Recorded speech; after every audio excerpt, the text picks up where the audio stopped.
Good day, ma'am. We are excited to share our project, Brew and Business. Our system provides high-quality ingredients for milk tea, coffee, and milkshakes, helping customers easily create their favorite drinks. Our user-friendly platform lets customers browse products, place orders, and enjoy a smooth shopping experience. We focus on quality and innovation to ensure every drink is satisfying. In this presentation, we'll highlight our key features, like product categories and customer reviews, and show how our system enhances the beverage experience. So, our objectives are, first is enhance customer experience, to provide a user-friendly platform that allows customers to easily browse, search, and purchase high-quality beverage ingredients. Second is quality assurance, to ensure that all products offer meet high standards of quality and taste, catering to both individual consumers and businesses.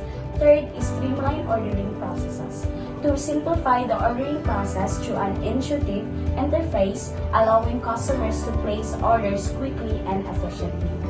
For our last objectives, which is to provide excellent customer support, to offer responsive customer service to address inquiries, feedback, and support needs effectively. For our features, we have product catalog, a comprehensive catalog showcasing a variety of products, including milk tea, coffee, and milkshake powders with detailed descriptions and images. For the second one, we have search functionality, an advanced search features that allows users to quickly find products based on keywords, categories, or price ranges. Our next features are user reviews and ratings, a section for customers to leave reviews and ratings for products, helping others make informed purchasing decisions. Then, a shopping cart, a convenient shopping cart feature that allows users to add multiple products, view the sections, and proceed to checkout seamlessly.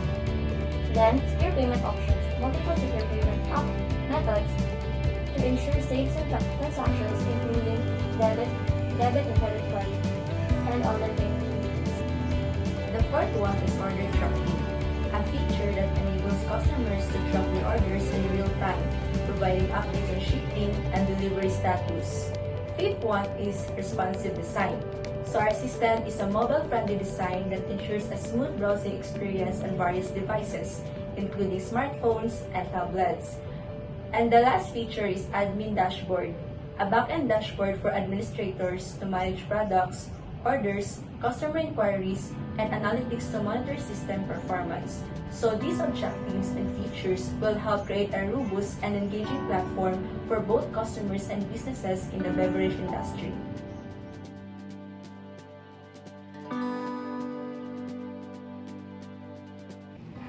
So, first ma'am, ipakita sa po namo ang unsay design sa kung saan makita ni customer o sa para sa admin po namo.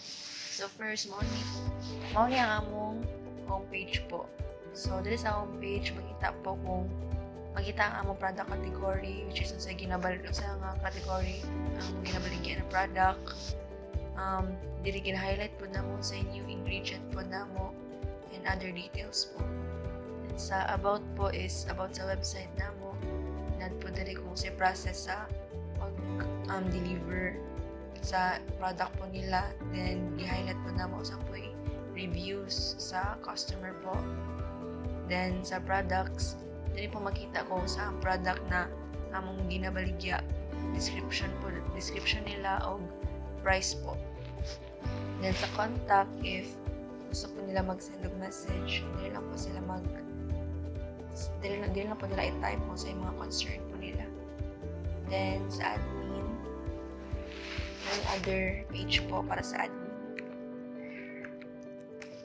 So, sa admin,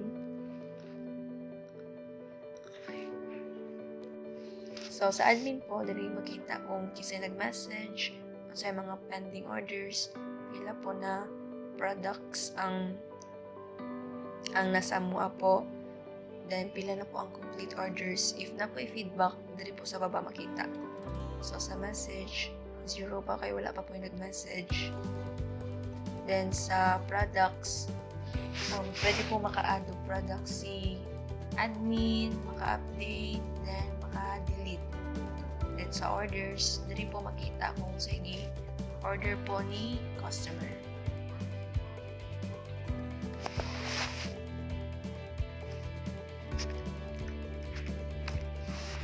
So sa customer po na side, if napo diri sa products, pwede po sila maka-add to cart.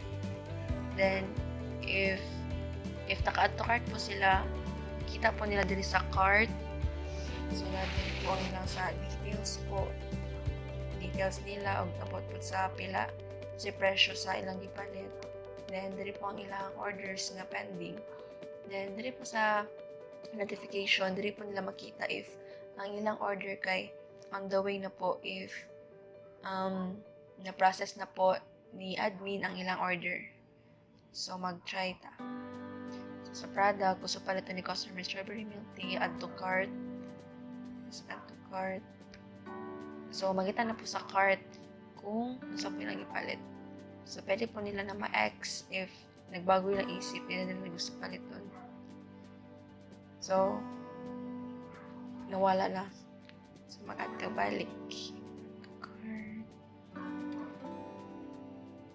So, na po din ang details. Like, the total, 155 pesos. Shipping is free.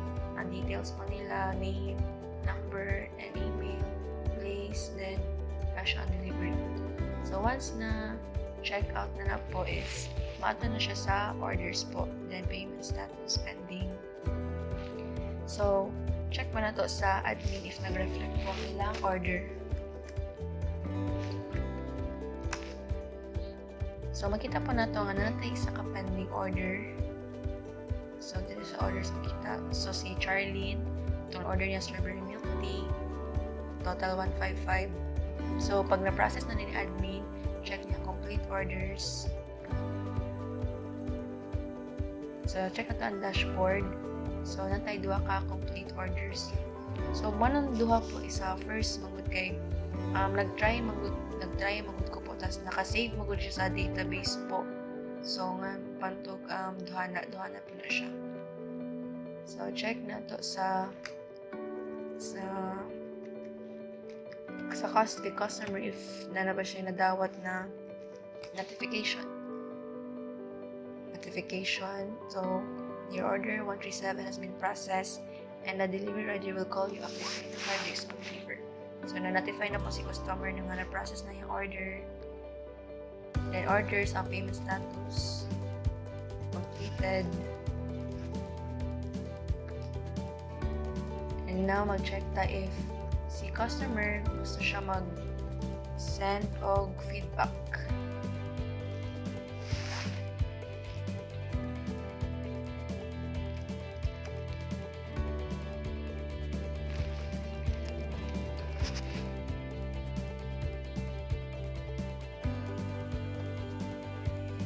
Then, check na to sa admin if nag-reflect po ang feedback ni customer.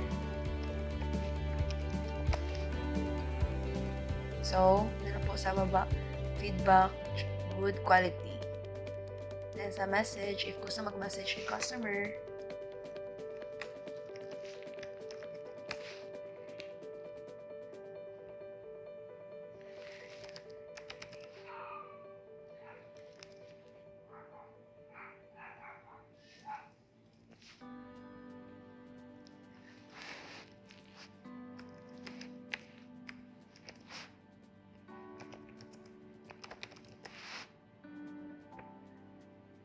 message sent successfully.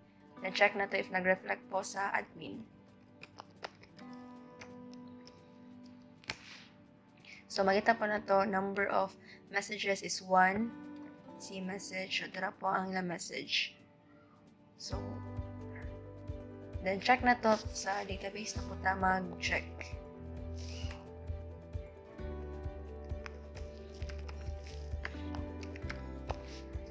So, sa products po is nakasave po siya sa products na mo na database.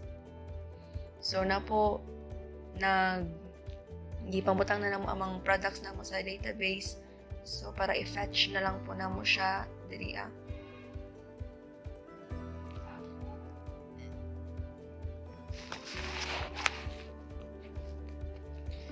And sa messages ay itong nanay duha ka complete orders po.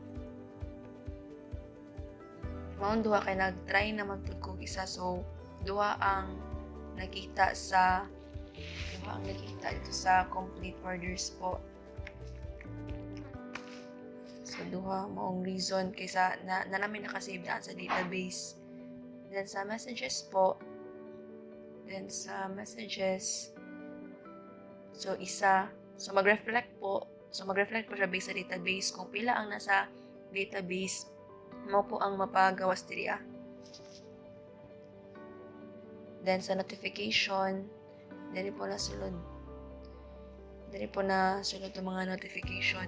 If wala pa po nabasa ni customer is zero lang po ang value ana. Pero if na-read na po ni customer ang notification, 1 na po siya. So kaning mga other notification diri po kaysa other account po na siya. So dili na siya makita if sa po si customer ID. So si Charlene 12 man yung customer ID. So kanina po yung makita, dili niya makita itong mga yung notification ni other customer. Then sa feedback po, diri po na save ang feedback. Then to sa admin po, then sa customers, diri po ma-save. So if mag-login na po sila, i-fetch lang po ang data sa database po para maka-login sila.